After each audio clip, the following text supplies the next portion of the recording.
Ladies and gentlemen, please welcome Executive Chairman, Knighthood Capital, James Hogan.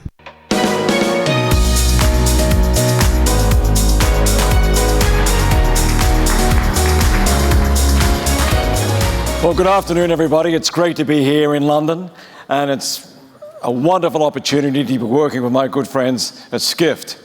And probably a different setting the scene today with a background in a range of airline companies, in hotel and car rental industry in Australia, in the Asia Pacific region, here within Europe and the Middle East, in building a global brand in Etihad Airways from the Middle East. I certainly have a perspective of what happens in emerging markets and how do you tackle cultural change. But as a businessman who started in this business back in 1975, I've seen many changes in the business and how social dynamics impact what we do.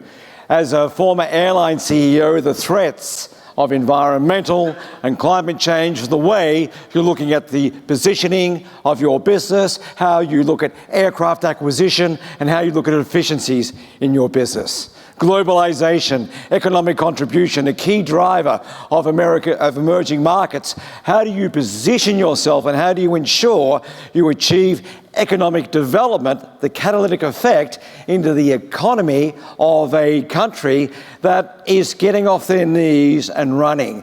And what is the impact of technology? In my time, I've been impacted as a business leader by the impact in aviation of 9/11, factors outside of my control in pandemics, global financial crisis, climate change, and geopolitical, whether that be change of governments and change of behavior, whether that be war, or where I was, the impact of the Arab Spring and what that did to overflying Iraq versus overflying Iran, what it did to closing down other airspace regions, or what it did, in fact, to managing safety.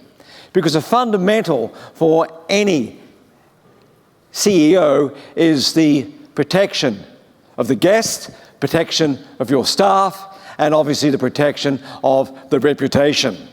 And in my time in aviation, and many years ago, I was the Chief Operating Officer of British Midland in the UK, working for a gentleman called Michael Bishop.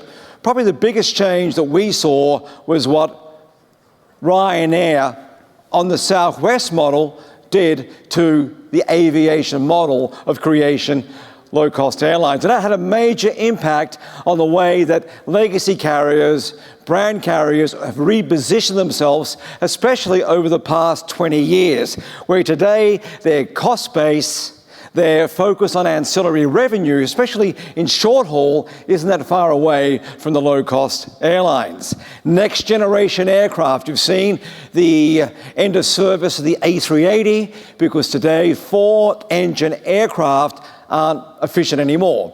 And from an aviation perspective, when you look at fleet, you're actually modeling 30 years out on an unconstrained basis, and then you're narrowing those constraints as you assess, and I was part of that, how the Gulf hubs impacted the European hubs, and spent nearly 24 months fighting the US carriers in the US about access out of the Gulf over US points that in fact were a risk to their transatlantic operations. Capacity constraints, markets like India where you still negotiate on the number of seats. So when you're looking at the way you deploy aircraft, when you're looking at rotation, when you're looking at how you utilize the asset, in China, in Shanghai and Beijing, you're impacted by slots, but you're also impacted by air traffic management. And you need to navigate within those regulatory structures.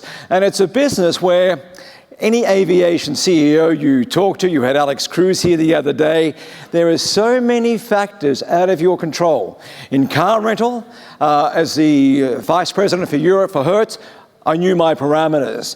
In Forte Hotels, as a worldwide commercial director, I knew my parameters. But in aviation, the ballpark is much broader.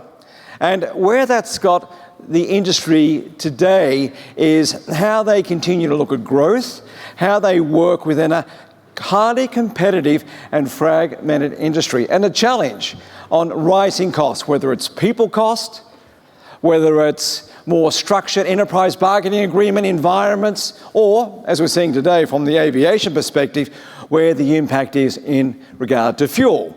But technology has been great on one hand, it's broadened the market, but from a consolidation perspective, the customer certainly has, in a digitalized environment, less choice. And consumers. We know the consumer is much better educated, they're much more aware, they can go online, they can interrogate. If they don't like your service, they can actually tell you. And people in a millennial environment and a changing buyer behavior choose and purchase and look at simplicity and value, but also reputation. So, within those jurisdictions, within borders, within cultures, how do you reposition a business? How do you start to navigate? So out of the Gulf, within 3 hours flying time, I had the Middle East, I had the Indian subcontinent, a huge market, as great, in fact, as China in regard to population. Markets like Pakistan, Bangladesh, the Indian market, Sri Lanka, but the rules of business were totally different in regard to the way you worked with governments, the way you engaged, the regulatory structure. But for a hub carrier, those feeds were key to ensure that you were filling the aircraft every day. And that is a challenge for the CEOs and their teams in the aviation business, or whether it's in the hotel business, or within the car rental business, about the utilization of the assets. So within that, partnerships become fundamental because of the bilateral constraints in aviation, where the national ownership, 51%, must be in the hands of nationals, is fundamental, because that means you need to look at partnerships, because you need to focus on your flows, your priorities, and balance the interest as you develop a brand. You know, I left the airline industry 2 years ago to establish my own business, and I was asked a question yesterday in the analyst lunch: what would you do that was different? Which business would have you preferred to work for? I said, no. I created a brand from scratch. I created a proposition, I created a global look and feel, and I managed within those constraints. And that is a unique opportunity to build a business from $300 million to a $20 billion group in 10 years. But what was fundamental was understanding those constraints, understanding the rules of business. The rules of business in India are different to Europe, are different to the US, and being able to navigate accordingly. And fundamental, consistent communication. So we took a view from the early days. With the mandate I was given, we'd be a safe airline. We would be best in class where we decide to compete, and we'd focus on the guests. So from day one, we didn't have passengers. It was all about guests, and it was about consistent communication through our people. So investing in hard assets goes part of the way. So when we launched the A380, we introduced the residence. We only had 10 A380s, but the residence gave me an opportunity to position something unique in aviation. We had nannies on board the aircraft, we had chefs, food and beverage managers, but all within the normal headcount of any aviation company. But what was different was the way we trained, was the way we invested in people. And with over 140 different nationalities within your company, that means that focus on people, the investment, communication. English may not be the first language, but to be able to then take that values and that vision into onboard service. And creating that culture, and at the same time, within the mandate, building an environment to create jobs for the stakeholder. And what you see there on that slide is a very proud moment where you've got cadet pilots, including males and females in the UAE, engineers and graduates. And when I started back in 2006, we had no local pilots in our cadet program. By the time I left, we had the largest pilot group was Emirati. And within that were females. And there was a view, well, you can't bring young girls onto the flight deck, their father has to give permission. Well, why not? And yeah, the fathers did give permission. And I saw last week that Etihad's first female co-pilot is on the A380. But around this, we built centres of excellence. Because if we're going to drive the vision, drive the service, manage diversity, and use people. That's an example of a call centre in our lane. The difference was in our lane, there was a huge population culturally of married women, young ladies where, due to family reasons, they couldn't work in a mixed environment. So we created an all-female call centre. And the standards in education were outstanding. And women coming to me for the first time with 3 kids at home, they've been able to work.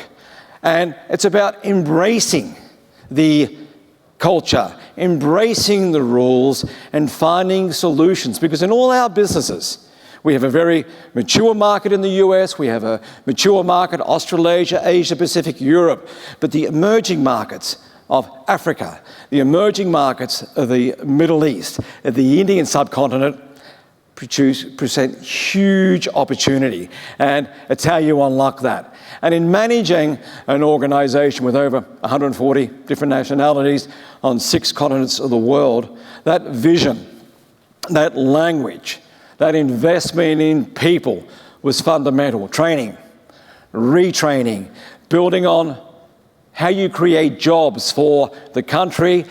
I was very focused with my team. We brought in expats, cadet pilots along locals, expat engineers along locals, expat graduates along locals to ensure we built the team. And we built a strong foundation for the future.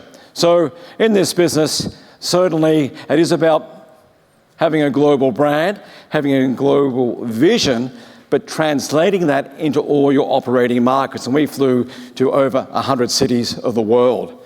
And quite frankly, it was a unique opportunity to build a business. Since then, 2 years I've moved on. I have my own business now.